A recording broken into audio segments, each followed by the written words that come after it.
Hello and welcome to this Millennial Review, where today we're going to be taking care of this tattered and torn up seat that is on my John Deere riding lawnmower. Now, these seats are quite expensive to purchase, especially the John Deere branded ones. And this one happens to be one of the high back versions of the seats. But luckily, they're fairly easy to replace with just a couple of bolts beneath. But you do have to make sure that you get a seat that can work with the integrated seat pressure switch so that all the safety mechanisms work. So in this video, I'm going to show you the seat I purchased, which was the least expensive one I could find on Amazon, and let you know my thoughts about how it works and if it's any good. And here is that seat. Now, I got shipped in a box that definitely got a bit damaged on the way here. But no big deal. We can get into it and reveal the seat.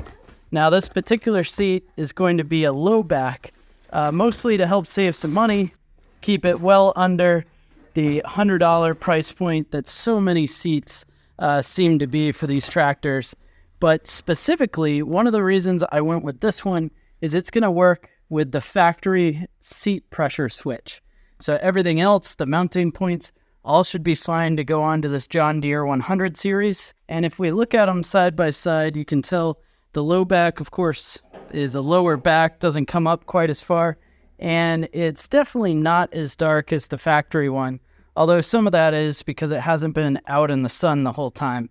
Seat does seem a little bit cushier than the factory one, which that could make for a welcome surprise compared to what was on here. Yeah.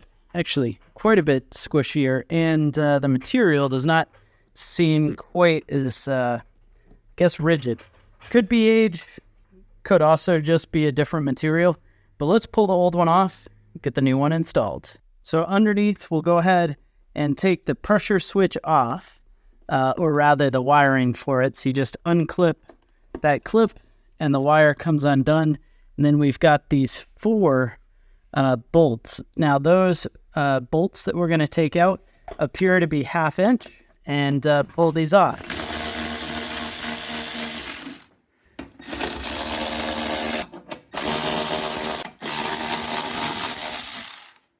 But out of the way goes the old seat, and with the factory seat off, we're going to have a couple of things to do here. First off, we're going to be able to unclip the pressure switch. And unfortunately, I wasn't able to get that totally on video, but here is our pressure switch, which has been popped out from the underside of the old one.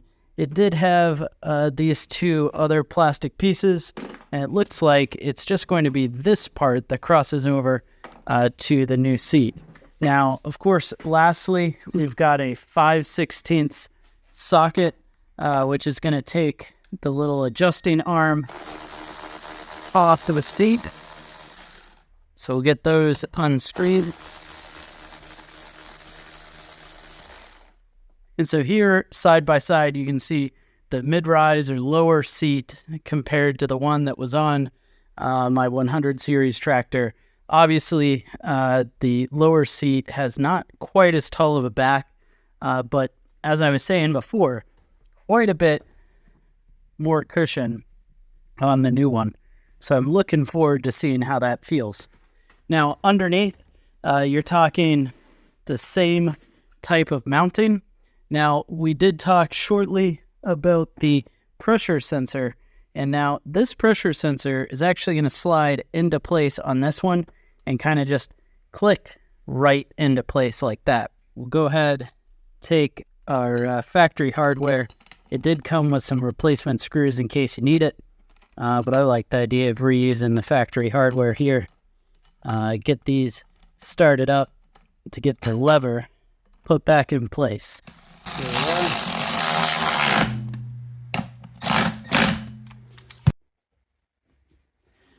Next up is we got to get our seat all put in place. Now, of course, we've got these bolts we were using before, which are going to be reused, but there's a little bit of work to get this to slide perfectly in place. So if I put our seat back on,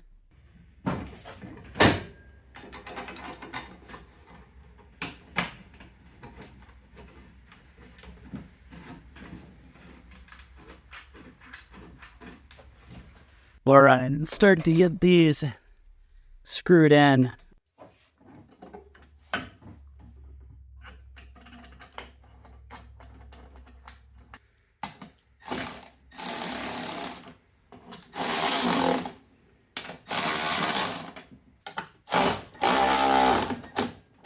There we are.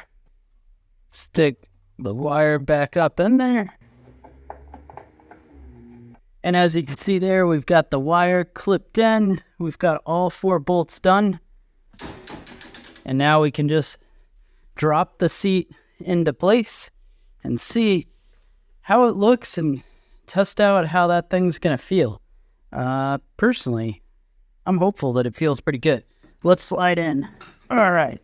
So we're on here. We got our lever. We can still scoot fore and aft. So our adjuster seems to still be working well. I gotta say, that was probably worth it, especially compared to the old one. So if you want one of these for your own tractor, go ahead and use the link down in the description below. It is an affiliate link, but it won't cost you anything extra, and you'll be able to get a seat for well under $100 that seems to feel pretty good. How about that? Love it.